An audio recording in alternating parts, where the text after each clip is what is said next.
Welcome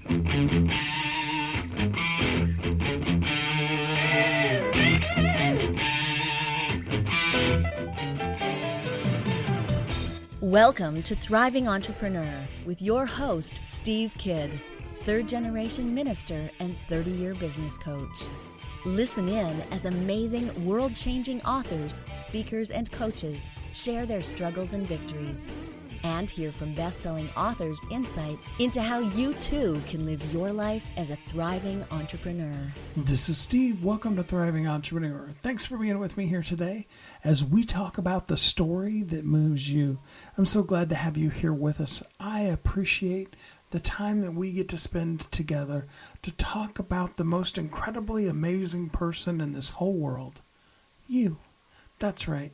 Everything you do is amazing, and the world needs you. I'm so glad to be able to spend time together today with you to talk about the story of you. What is that story, and how does it move you? Have you ever watched a reality show? Every single reality show has one thing in common, or at least one thing in common with the folks that stick around for a while and end up winning and those kind of things. And that's the story, that come from story, that horrible, tragic thing that happened in their life. I actually have a buddy of mine that's part of what his company does in helping people come up with their personal brand is he helps them really dive into that really awful, icky, horrible from that they came from to this amazing point where they're now on the show and ready to be able to be the next, whatever. Now, I'm not saying that necessarily you have to go to the extent that some of those people do. I mean, we all know the situations of people that are reality TV people that have made up stories. But I am talking about the truth, about the real story that really, truly moves you. What is that thing that gets you from the, I'm going to do that someday list to that, oh my gosh, did you see what I did list? What are the things that drive you to get out of bed? I mean, let's face it, some days you're really comfortable in that bed and it'd be nice to just lay there and sleep all day. But there's a story that moves you. There's a passion that drives you. And when you tell that story, when you really tell it, when you really express that to others, then you also find that you are driving and moving other people to action as well. And that's a pretty cool thing when you can tell your story and you can inspire and impact other people's lives. So to help reiterate this and to bring it in closer and help you really thrive, today what we're going to do is talk with 3 guests about their stories and the things they do in this world to help others be able to move, drive, live, and yes, thrive from where they were to where they need to go in this life. With that said, let's jump in to our first guest. Join me in welcoming Carey Conley. Hey, Carey, how you doing today? I'm great. How are you doing? I'm doing really good, thanks. So first off, tell us a little bit about you and how you show up in the world. So I'm a speaker, author. I have my own podcast called Moving Through and Beyond that I launched a year ago. And I'm known as a vision expert. So basically what I help people do, get what I call, their someday plan, Steve, that thing that's kind of rolling around your dream and you're hoping and wishing and praying it's going to happen one day. I kind of help people, guide them to getting it out of their head and onto paper so they can actually execute no matter what's going on in their life. That is awesome. So when we take those big dreams in our head and we try to bring them down into reality, a lot of people don't even know truly who they are. So do you help them with that, or do you start where they're at a place where they already kind of know who they are? Where do you start with them? I work with people of all ages, backgrounds, wherever they're at in life. And as a matter of fact, I have a really big heart right now for young adults who are trying to move through this world, because most of them will tell you that they just feel like they're kind of drifting and they don't really know what they really want. And the reason they don't know is because nobody's asked them. So I get people to sit down in a very quiet space. And I actually have a downloadable free book that I can give your listeners at the end if you'd like, where I get them to write it on paper like they've never written before. And I get them to think 3 years out And in every area of their life, just start dreaming. What do they want it to look like 3 years from that, on that day? Thinking about how old they will be and what kind of lifestyle they want. What do they want to be doing in their career? Do they want to make some shifts? Do they have a dream that they're not going after right now that they can start taking some baby steps in that direction? I just feel like, we don't have a world or an educational system yet that teaches kids and young adults how to really dream and really follow their own heart. And that's my whole mission. I love that. So when we begin to even get permission to dream, what is the first step that we take in order to be able to really learn what our heart is saying to us? Yeah. So I'll use my story as an example. When I was in my late 20s, which this was the late 80s, so it was a while ago, I was doing what I was told to do and what we still tell kids to do, which was, go to school, get the degree, get the good job, and work your way up the ranks. And I was just not happy. I was changing jobs every 2 years because I just felt like I hadn't found the right job. And really what was happening, Steve, is I wasn't cut out for that mold of being an employee. And I think a lot of people at some point figure that out. They want to have flexibility. They want to be their own boss. They want to follow their passion. And for me, at that moment, my passion was that I wanted to launch a business so I could stay home and raise my kids and build a really great lifestyle around that. And during that journey, I learned that the way that I did that and helped other people was with vision writing out their vision, and then breaking down the big vision into bite-sized goals. So I think a lot of times when I work with people, Steve, again, no matter what age or what background or where they are at financially or relationally at this point in their life, I think a lot of us have something that we know we are called to do. We're just not following it because we're not spending time really focusing on it and taking baby steps towards it. It's a big thing. You've got a great, big, beautiful vision. The next thing is you need to break it down into goals and just baby steps that you can take every day, so that you can stay consistent towards that goal and that dream and see it come to fruition. I love that. It's like the old saying, how do you eat an elephant? One bite at a time, right? Yeah. Yeah. I had no idea, and I have big goals and aspirations I'm going after right now. What I see 3 years from now, what our team is working on for between now and next year. And we just every day take it one step at a time. And each of us knows intentionally what we're supposed to be doing with this day. And that's all it is. It's not, don't have to take these big monumental overnight leaps that are super overwhelming and very scary. It's just one thing at a time. Love that. So you work with, you said people of all ages. What's your favorite group of people to get your hands on, if you will? Yeah. Well, historically, when I started doing this about 12 years ago, officially, I ended up working with mostly female service-based entrepreneurs that did not have a powerful vision of where they were going. And because they didn't have a vision, they did not have a monetizing game plan in writing. They didn't have a business plan.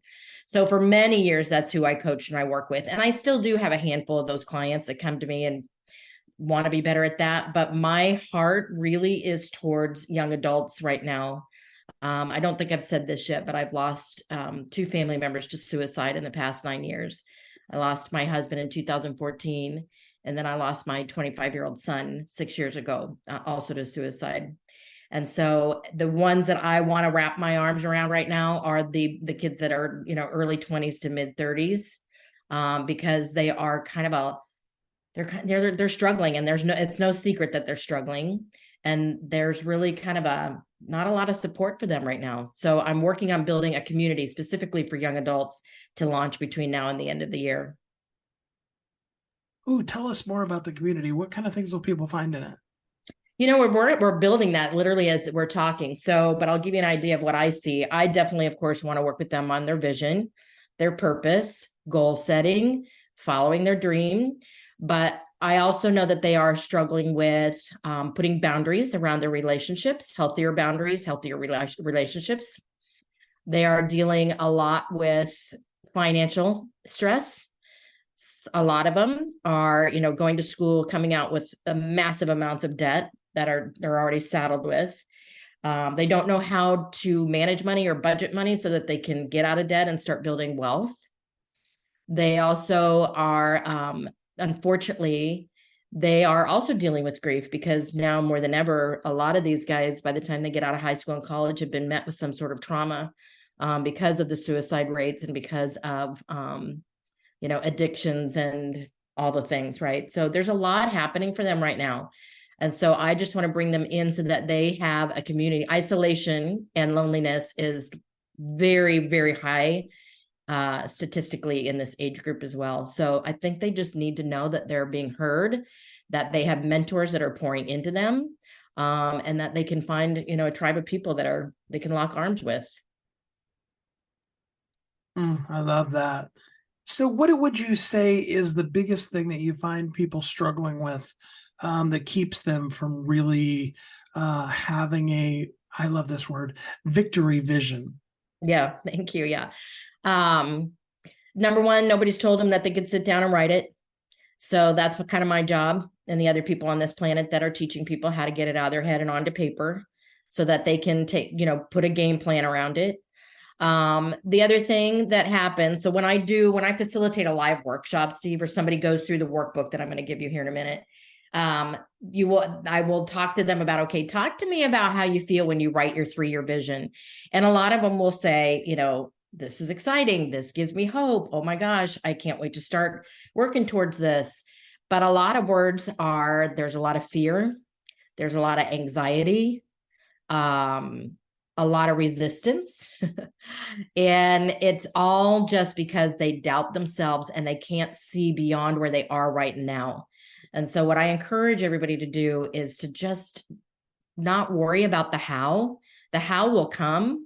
You've got to get clear on the vision and the direction of your heart that you really want to go, because I do believe wholeheartedly that we were all sent to this planet with one mission to accomplish. And we just lose sight of that. And we get bogged down in all the fear and the doubt. And the vision is what propelled me through all of that myself. Every time I had resistance or a fear or I got stuck somewhere, my vision was so big and I wanted it so bad, Steve, that I just pushed through and got over it. And that's just really what I want people to know, is that it will help propel you through whatever you're feeling at this moment. Absolutely, it will. So let's go into teacher mode for a couple of minutes here, and let's spend some time giving somebody that's just starting on this journey something that they could do right now today that would help them have a bigger vision or have any kind of a vision for their life. Yeah. So the gift that I want to give your listeners is my first book in a free downloadable form. And it's a workbook. So they literally can download it and now start writing their vision. And the way you get this book, it's called Vision is Victory, which you mentioned. And they can text the word victory, all in caps, to 26786. And what I want them to do is, number one, find some quiet time, niche out, 2-3 hours away from phones, away from your family, away from everything, so that you can sit down and literally write out from your heart in every area of your life what you see it looking like and what you dream for it to be 3 years from today. Don't leave anything out because you don't know the how. And lastly, just watch the words. Words are very powerful. Don't use words like someday, I'm hoping this will happen, we'll see. You have to be very, very affirming, because the brain goes to work at whatever we tell it. So use words like I've done, I'm doing, I'm working on, we did this. So just be really, really powerful with the words and with your intentions, and don't leave anything out. Oh, I love that so much. I have this friend that's also a coach of mine that had me started doing gratitudes every day. Yes. And I remember asking her, I was like, I wasn't very grateful today. Yeah. There are days when you don't feel it. There were days when I was launching my first business and I wanted to quit so bad, Steve. It was, just so hard. But yes, the vision helped push me through that. Also, gratitudes. I write gratitudes every day as well. And it's helped me get through some really tough stuff. Because again, it's, just training the mind to be finding gratitude and being grateful for all the little things, not just the big things. Absolutely. Well, and one of the things that she encouraged me to do is be be grateful. be learn how to New speak. word. Be grateful for the things that you want in your life and begin to see them as being something that exists now rather than, like you said. I loved how you put that. So that's really cool stuff. Tell us again, in case people didn't have a pen or whatever, what they Yeah. need to do to get that free gift. Yeah. So just text the word victory, all in caps, to 26786, and you will immediately get the book so you can download it and work through it. And what will also happen is you'll end up getting my weekly newsletter with weekly encouragement and the announcements of this young adult thing I'm launching and everything else going on. So yeah, 26786, just type the word victory and you'll get the book. Well, before I let you go, give us some words of encouragement. Help people who maybe don't feel grateful today to see the vision for victory in their life. I think the biggest thing right now we need more of is you've got to be reaching up to people and letting them know how you feel. There's no shame in having days where you just, like you said, I don't feel grateful today, right? We all get there. But I think the thing we don't do enough of that is so needed, especially for our mental health, is we've got to be able to reach up to people and say, hey, I just have to share with somebody how I'm feeling today. And choose wisely. Go to the people that you know are going to encourage you and remind you that you are an awesome human being and that everything is going to be okay. Well, I love that. Carey, thanks so much for spending some time with us here on the show today. Thank you for having me. I've loved it. How powerful is moving beyond, to be real with what was, but then to move forward into those things that you just need to get done. The stuff that needs to move off of your to-do list or your never going to happen list into the I got that done. That powerful, amazing feeling that you have inside when you make a plan, you execute on a plan, and you make the difference today in the world that you can make. What a great way to live as a thriving entrepreneur. We'll take our first break, and then we'll be right back here on Thriving Entrepreneur. Don't go away.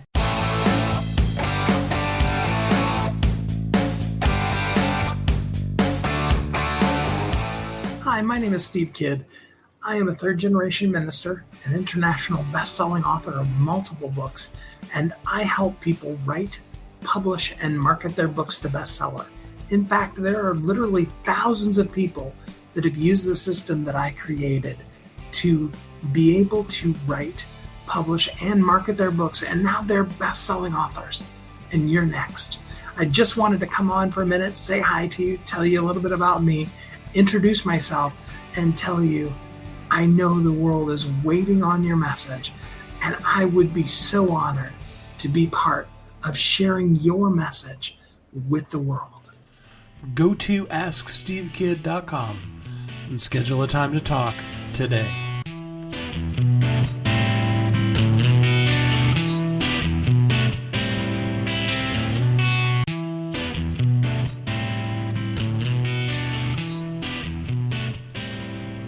This is Steve. Welcome back. Thanks for listening to Thriving Entrepreneur today as we talk about the story that moves you. In the first segment, we talked about your vision, moving things from that someday plan into something that you execute. Now we want to keep on that, and we want to talk more about the story that moves you and others, and the kind of things that you can do in life that can really help you and others thrive in what they do in their life. With that said, here's our next guest. Join me in welcoming Jean Ann Booth. Hey, Jean Ann, how are you doing today? I am fantastic and really thrilled to be here. Glad so much to have you with us. First off, tell us a little bit about you and how you show up in the world. About me and how I show up in the world. Well, I'm an electrical engineer and a serial entrepreneur, and I would have to say probably the way I show up in the world. Look, Fred's helping me out. I'd have to say the way that I show up in the world is with tenacity. Absolutely. Tell us about some of the companies that you've ran and some of the cool things you've done in business.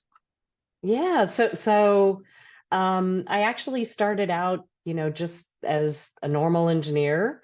But somewhere along the line, I ended up joining a startup. That one failed. It was a semiconductor startup. But from that, I became part of the founding team for another semiconductor startup, and we sold that one to Apple. And then I started another semiconductor startup, and we sold that one to Texas Instruments. And then, funny enough, I retired, and then my mom turned 80, and so I came out of retirement to start my current company for and with my mom. Oh, that's fun. So talk to us about that company and what you and your mom are doing. So yeah, the company name is Unaliware, and the product is actually the only 24/7 medical alarm on the wrist with automatic fall detection connected to medical alarm call centers. And so the name of the product is Kanega Watch, and the where that all comes from is Unali is Cherokee for friend, and Kanega is Cherokee for speak. So we're the friend who speaks to you. Oh, I love that. So, I mean, we've all seen the commercials, the I've fallen and I can't get up, and you got to push the button. You got to remember to have it on you, all of those kind of things. Tell us the difference about what's different with your device than the one that we've seen on TV. Sure. So my mom, when she turned 80, we had that usual talk about all of those things. And my mom was a model, and she looked at me and made very clear that she was not going to be wearing a pendant. And you can imagine, what it's like to grow up.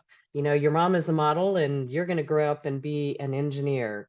These are not people that have a lot in common. And so I told mom, I said, well, now we're finally going to get that opportunity to see what the value is of, the life I live, so that we can put together something that you would be willing to wear. And the things that were truly different about it is, so first of all, I started this company 10 years ago. So it's wrist worn, it has cellular, it has Wi-Fi, it has GPS. It's speech enabled. You talk to the watch, it talks to you. And we have a patented battery system in the band that means you never take it off to charge. If you can cast your head back 10 years, that was actually before the Apple Watch even came out. So you can imagine, what people said as I'm out there trying to raise money for the company and going, yeah, it's a watch. It looks good. You talk to it. It talks to you. You never have to take it off to charge. Goes wherever you want to go. And they're all looking at me going, she's crazy. Oh, I love that. So, and you said it has automatic fall detection, which is really cool. Because let's face it, most of the time that you fall, you're not necessarily in a place where you can push a button or tell your watch or any of those kind of things. You've got other stuff you're usually dealing with. But how does it distinguish between when you fell and when, you're doing push-ups or something like that? Exactly. And nowadays you can talk about artificial intelligence and it doesn't freak people out. But our patented technology that I patented back in 2013, I called it user-specific big data. And basically the idea was this, I don't really care what happens in the weight of the 70 plus million people in the United States who are above the age of 65, but I care enormously about the movement patterns that my mom makes, and if there's a change, especially if that change is a degradation. And so the way that we actually do our fall detection is it is actually artificial intelligence, machine learning on real live fall data of real live people. And that's super important because um, falls are really hard because it makes people not wear a medical alert. And also, the algorithms that you use to determine it is a fall and not a push-up, if you try to create those, like most of the fall detection algorithms were actually done by hiring actors to fall. or getting researchers in a college, right? So the way a 20-year-old fakes a fall and an 80-year-old actually falls is very, very different. And the end result of that is that the falls get missed. So not with a Kanega watch. I love that. And I mean, I think that's really important too, because there's been a lot of conversation without, going down that path about the difference between, one 85-year-old, another 85-year-old. I mean, my mom, she'll probably outlive all of us, does an incredibly great job of getting up and getting back down. In fact, I think she's probably better at it than I am, being 56, so. Yeah, yeah. And that's, I mean, that's totally true. I mean, age is truly just a number. We don't really have the right terminology to talk about the differences, but there are definitely differences in your life, right? So as an example, we have a number of wearers who have an Apple Watch on one hand because they love, calendar and whatever else they do with their Apple Watch. But they wear a Kanega watch on the other hand because we're the only 24/7 medical alert, and our fall detection is actually built on older adults. And fall detection on an Apple Watch is relatively good at what younger people tend to do, which is the poosh, right? You ask any orthopedic surgeon, right? The fall with outstretched hands. That's what younger people do. That tends not to be what older people do. Oh, that makes sense. Yeah, okay. I totally get that. So, I mean, it then contacts you, or it calls 911, or what kind of services are set up on it when a person falls? Yeah, so first of all, it asks you if it's a real fall. And if you don't respond, you can say yes, it is, in which case it'll contact the medical alarm call center right away. Or if you don't respond, it'll begin escalation, which ends in it actually speaking out loud, which it usually doesn't do because, who knows where you are, right? It's embarrassing when you speak out loud. And so if that escalation is still not responded to, then it will go ahead and contact the medical alarm call center.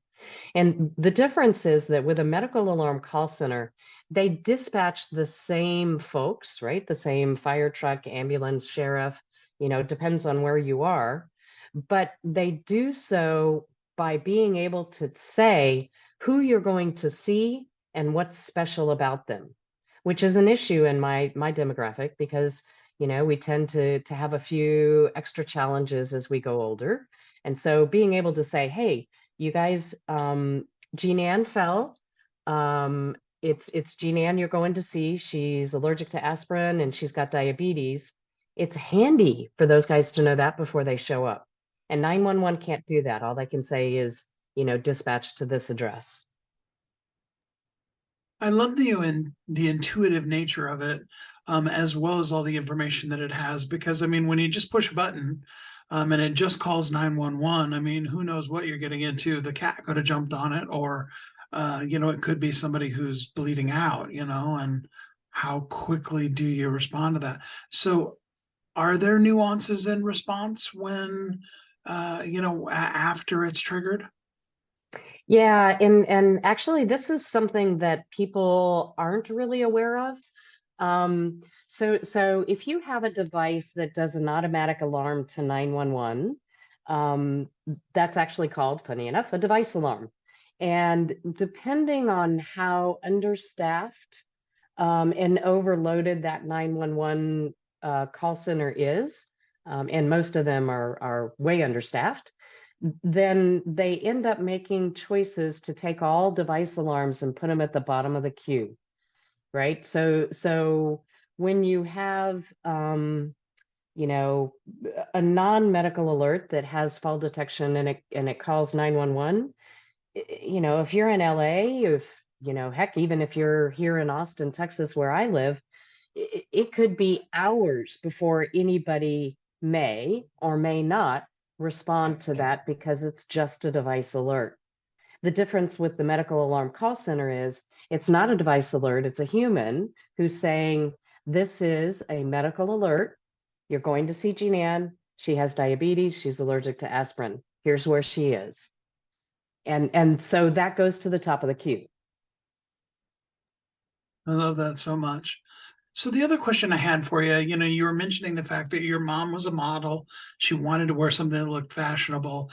And I know somebody's going to just totally disagree with me, but I wouldn't say that I would necessarily call the Apple Watch something that someone that's fashion conscious is really bragging about. Look at my cool new Apple Watch. If you're 20, yeah, maybe, but an older fashion conscious lady, probably not. Is there some differentiators in the way that the thing looks and your mom's feeling about it, or am I totally off? Well, I mean, so the funny thing about fashion is if you've talked to one person, you've talked to one person. But that's the engineer's perspective on fashion, which probably doesn't have a whole lot of value. But I will tell you this. So my mom, by the way, she's gone now, but this is her legacy. And she was personally responsible for about the first 100 of the 400 people who came through our focus groups as we were doing the original design of the Kanega watch. And one of the things that came out of it pretty quickly was, at the time, again, remember, I started the company, Apple Watch wasn't out, but it was rumored.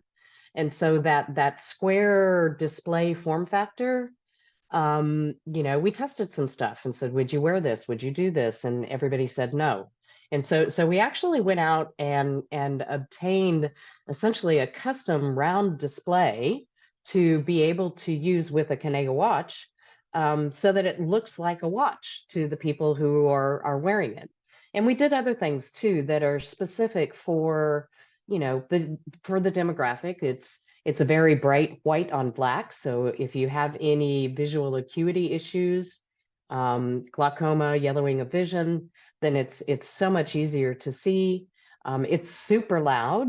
The speaker is a full watt. And so that helps to deal with some of the other, challenges that you deal with during aging. So we did a lot of stuff along those lines. I won't say that. I think a Kanega watch looks pretty good, but then again, I'm an engineer. Well, but I still think it's important. I mean, even from an engineer standpoint, if you're like, hey, I'd rather watch this, wear this one than wear the Apple Watch. I mean, I think that makes a whole lot of statement, because that isn't necessarily what engineers are thinking when they're building things all the time. Well, and frankly, that was the epiphany when I had the very first conversation with my mom. I did the engineering thing. I showed up with a spreadsheet with all of the solutions. This one has a pink button, and this one has a blue button, and this one has a red button. And she made it clear she wasn't going to wear any of those. And I kind of went away, a little disheartened. How am I going to keep my mom independent and safe? Because I want her to be independent and safe, but I also, want her to be independent.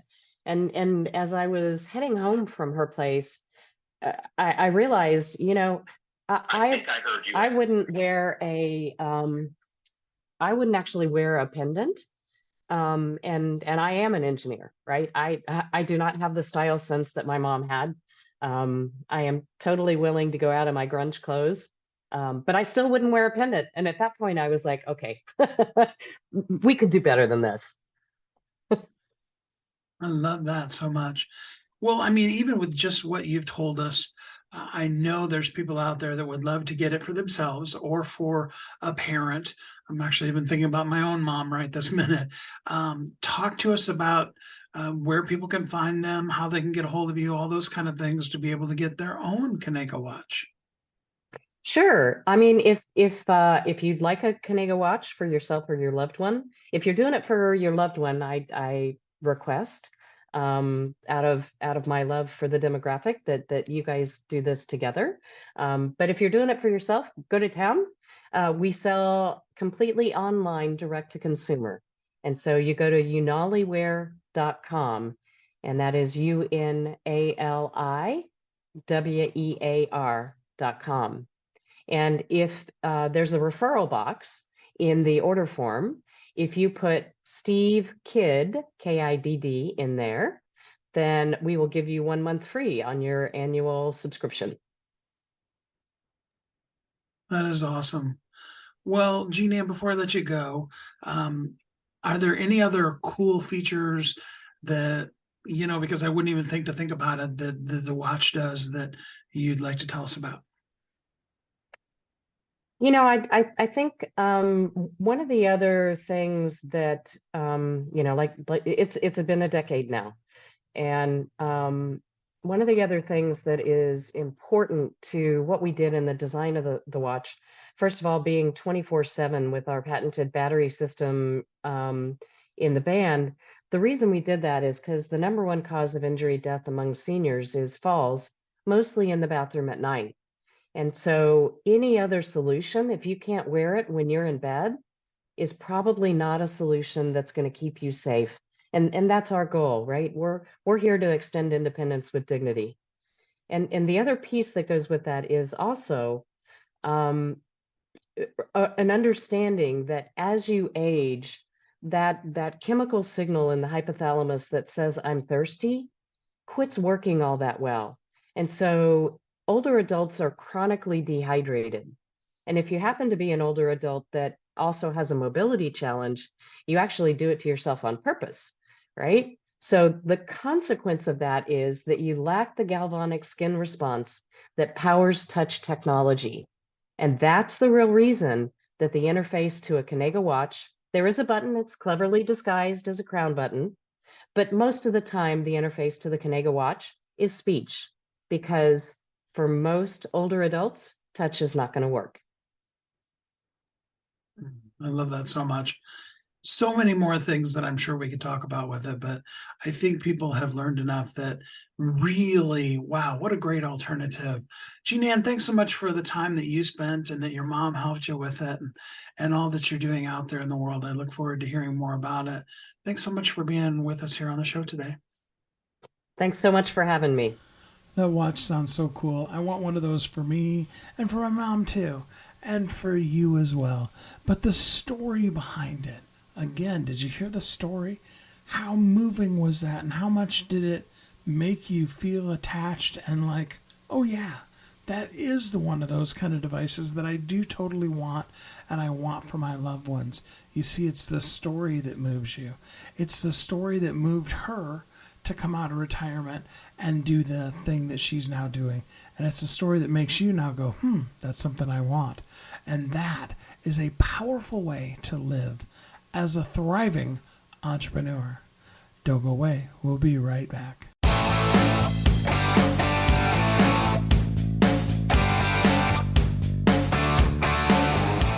Hi, my name is Steve Kidd. I am a third-generation minister, an international best-selling author of multiple books, and I help people write, publish, and market their books to bestseller. In fact, there are literally thousands of people that have used the system that I created to be able to write, publish, and market their books, and now they're best-selling authors. And you're next. I just wanted to come on for a minute, say hi to you, tell you a little bit about me, introduce myself, and tell you I know the world is waiting on your message, and I would be so honored to be part of sharing your message with the world. Go to AskSteveKidd.com and schedule a time to talk today.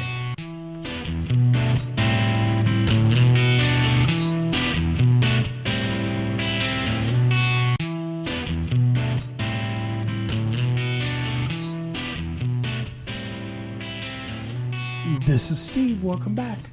Thanks for listening to Thriving Entrepreneur today. We're talking about the story that moves you, and often it moves others as well. We've talked about moving from the someday plan. We've shown you a perfect example of a person's story that moved you. Now let's talk about how you can share your story with the world in a powerful way that makes people want to be part of what you're doing. Because that's what we want, isn't it? We want to have a story that moves us, that then makes other people take action as well. So here we go with our next guest. Join me in welcoming Courtney Bagby. Hey, Courtney, how you doing today? Good. How are you? Oh, I'm doing so good, thanks. To kick us off, tell us a little bit about you and how you show up in the world. Yeah, I'd love to. So, my name is Courtney Bagby Lupillin, and I am the founder and CEO of Little Red Management, where I actually handle a lot of brand deals and social media campaigns for anyone that you see on Instagram and TikTok that has a following. So, reality stars, YouTubers, content creators in general, you name it. Oh, well, do dish. Have you worked with anybody really cool that we just really want to know about? It's so funny, Steve, because I feel like it really just depends on the shows you watch. So I do manage a few people from Love is Blind, Bachelorette and Bachelor, um, Claire Crawley, Becca Kufrin. I work with Deep Dive and Patty, people from The Circle, The Challenge, Teen Mom, all the things, and also like some fun recipe content creators too. So I don't want to leave them out because they're also taking over the world over here. That's awesome.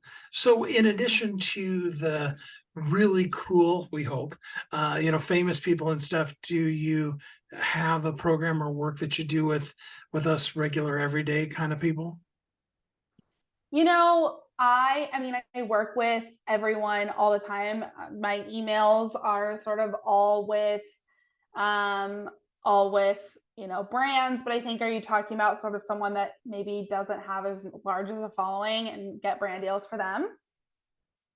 Yes. So I would say I typically have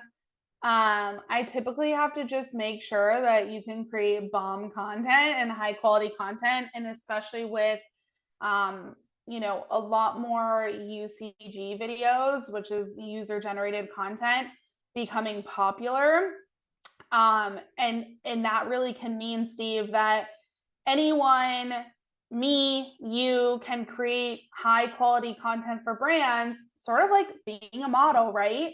That can create content for brands that brands will actually pay for. So like even me, like I've done a deal with a wine brand, and yes, it might have only been $100, $200, but I have still been paid for creating content and them actually using my face in content. So do I do that a lot? Not necessarily. Mostly a lot of my campaigns are upwards of $1,000, and with content creators upwards of 25K, 100K, even $1 million. But it's definitely possible. So these days, of course, everybody wants to be an influencer. But how do we get started? I mean, how would we be at a level where somebody like you it would even be worth your time to take a meeting with us? Yeah. So I do feel like it comes down to consistency and high quality content. And so and finding your niche, Steve, too, like finding something that, brands will find entertaining and want you to be a part of their brand in some capacity with your looks, right? Like, or even just whatever your niche is, like, if you're a foodie, creating good content of recipes and being able to take content of food. So really, I think it comes with consistency and putting out good video is a big keyword here, video content, and being consistent with it. If I see someone and they post 1, 2, even only like 4 times a month, I just don't think that they take this job as their full-time job and as seriously as they should if they want to make money, because I don't think that you can make a full-time salary and therefore even need management if you're not going to make it your full-time job. Okay, well, that makes sense. So say a person is really good at doing lives, whether it be Facebook, LinkedIn, Twitter, TikTok, wherever, but they don't really have a huge following. Are there things that they're probably not doing right, or is it just a matter of time, or what do you think is the issue for them? in order to like get their name across. I mean, Yeah. look, like I feel like lives, I'm not gonna lie, like me in Facebook is not sort of my specialty. I more so know Instagram and TikTok, but I do feel like the main way to grow is not necessarily through lives. It's more about video content and making sure that those pop off. So I think that that could be the number one reason, the reason that you're not growing and getting as much attention, because I do think it comes down to a consistent like social media schedule and actually like posting video content, because I really think static posts and lives are not sort of going to reach new audiences. I love that. I have a really great pitch for you. I know you get pitched all the time, but I've been thinking about this one for a long time. So I have a little dog. Her name's Mocha. She's a 9 or 10 pound, depending on how fat I'm making her that week, a little Yorkie.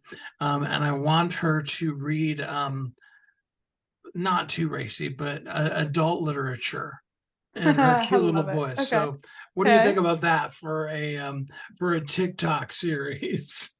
I mean, let me tell you, I think it's genius in terms of the fact that I'm just laughing because I'm trying to get my dog somewhat famous, but I'm not consistent with it. So I'm laughing at myself because you brought this up. But I do think that like if you can be consistent with it, especially with like all of the TikTok features where you can sort of adapt a voice for your dog, can be quite entertaining and really grow. But like you have to be consistent and post daily and be able to come up with new content, right? Like every day. And I sort of took on the same challenge to try to do it for my dog and post every other day, and I totally failed. And like was like, okay, I can't do this. Like I'm lucky if I remember to post once a week for her. So I think I'm going to stick to my day job of just doing it for other people. Oh, I love that. So, if you do something, I mean, it makes sense. Okay. If you're an influencer and you're a model, then you've got places like makeup and stuff like that that want you to push their stuff, and if you're a recipe or a chef or those kind of things, then it makes sense, those kind of things.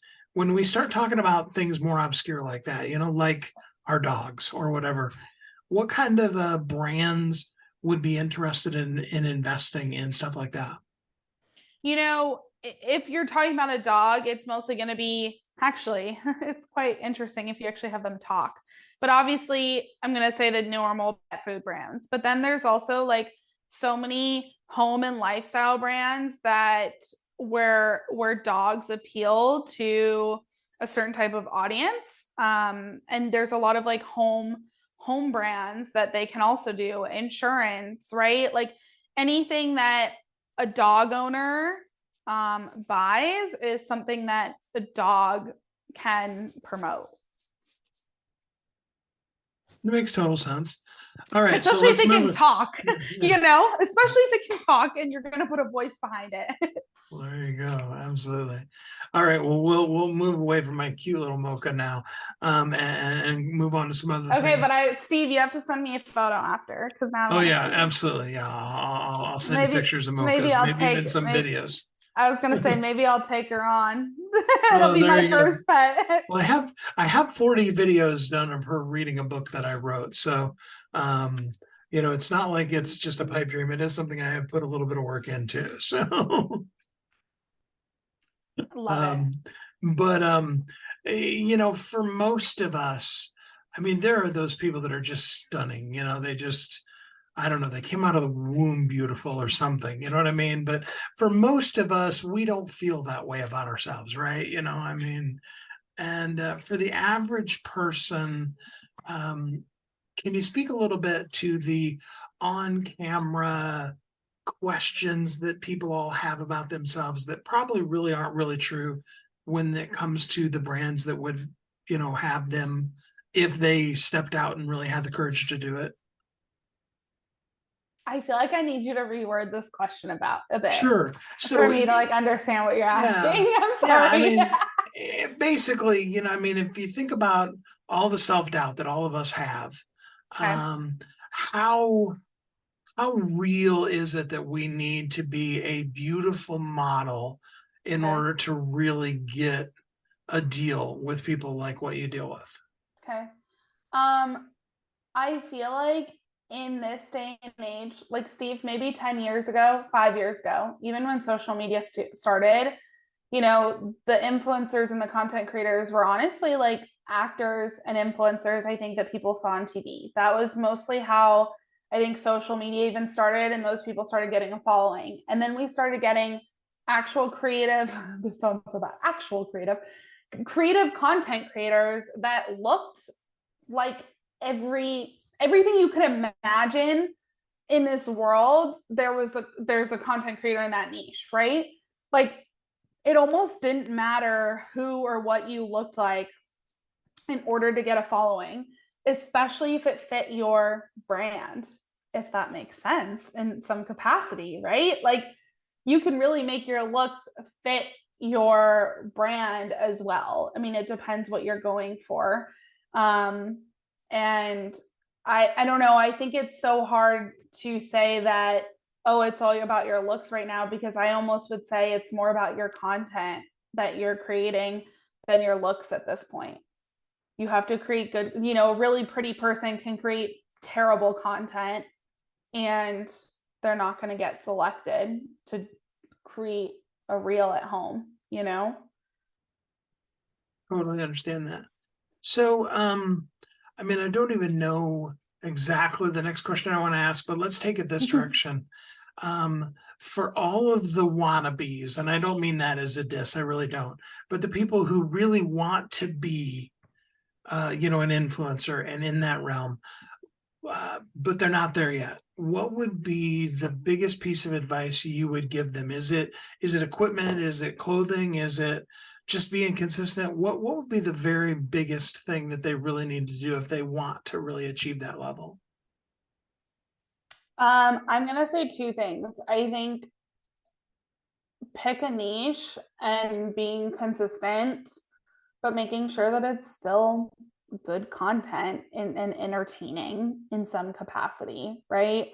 And I think I could expand on that, but like, really the biggest thing here is like, you have to want it and like make it almost your full-time job if you want to see a full-time salary in response to that, and I don't know, I do really think like, if you can keep up your hard work and consistency and putting out good content out there, I do think that you will see a return. And it might take a long time, and people have to dedicate a long time for it to possibly be successful. But the same thing goes for any job that you do out there, or go on a reality show. I'm just kidding. Yeah.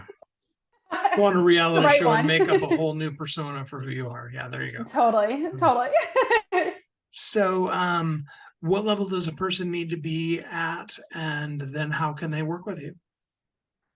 Yeah, so I would say I typically am looking for new clients that are already making six figures in the social media space, that are too busy and are looking for management to help them organize their life essentially and negotiate on their behalf. And I do a lot more things like help them with their content calendar and invoicing and so many behind the scenes things that I'm just here to help them with and manage for them. So that's really my goal right now. And you can always email me. Email is the best, even if it takes me a week to respond. I will hopefully get back to you. And honestly, even Steve, if there's anyone that's interested in the field or anything like that, you can always email me and I'm happy to chat.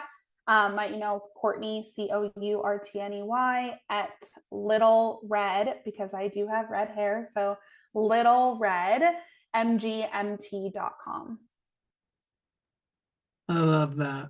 Well, Courtney, thank you so much. I really appreciate what you do and you sharing some insights with us.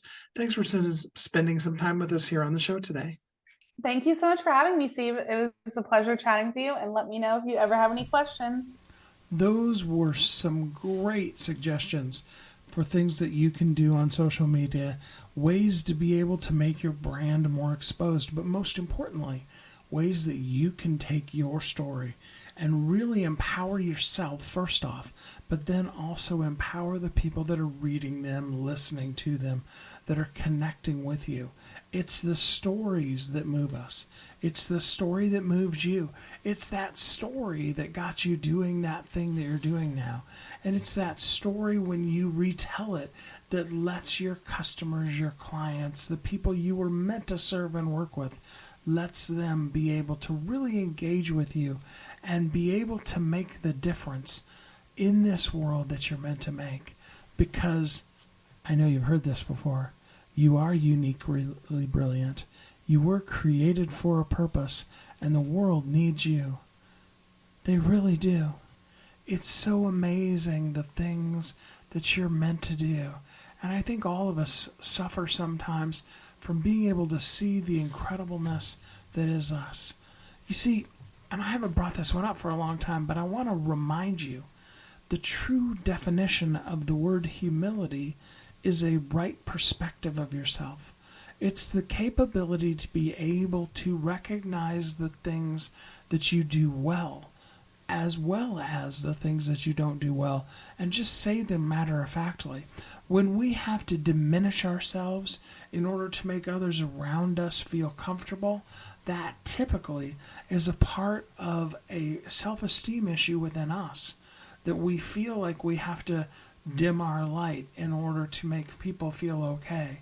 And you shouldn't do that. It's just purely, you don't have to brag about yourself, because that would be the other side of that same coin.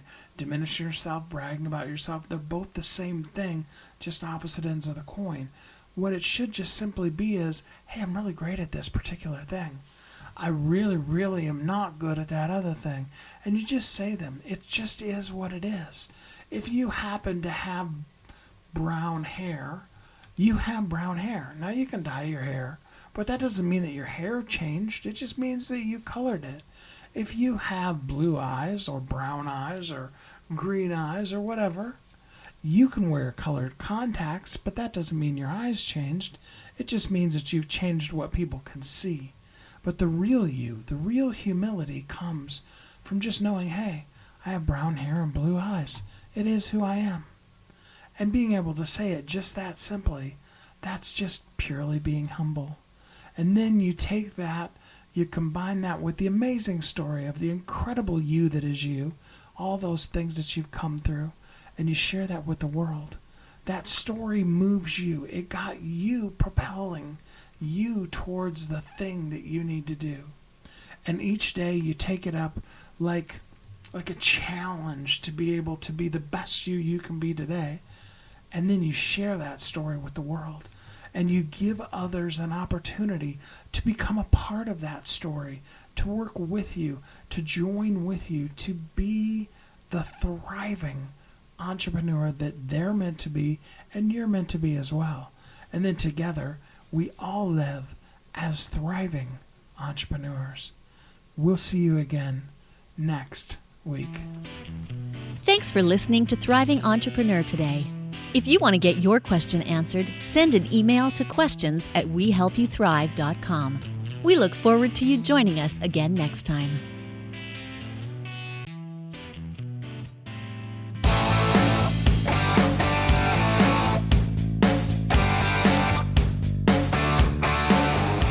Hi, my name is Steve Kidd. I am a third-generation minister, an international best-selling author of multiple books, and I help people write, publish, and market their books to bestseller. In fact, there are literally thousands of people that have used the system that I created to be able to write, publish, and market their books, and now they're best-selling authors. And you're next. I just wanted to come on for a minute, say hi to you, tell you a little bit about me, introduce myself, and tell you I know the world is waiting on your message, and I would be so honored to be part of sharing your message with the world. Go to AskSteveKid.com and schedule a time to talk today.